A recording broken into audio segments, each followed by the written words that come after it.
Hello, my name is Susan, and I'm your teacher here at Booked Up English. Let's learn a red word. Red words are special because we stop to think about them. You will need a notebook and a pencil. Make flashcards to practice. Use a red marker or pencil to help your brain learn these words. Are you ready? Let's go. Today's special red word is always. Listen. Always. Say it. Always.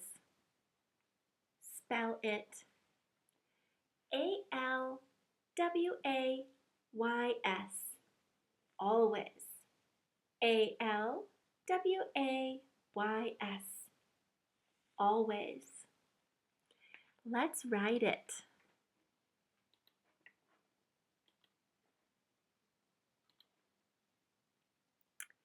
A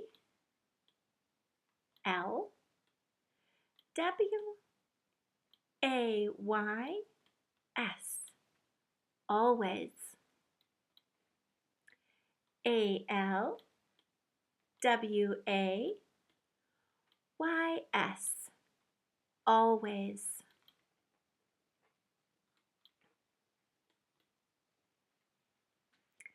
Thanks for learning today. Review all the red words using the link in the comments. See you soon!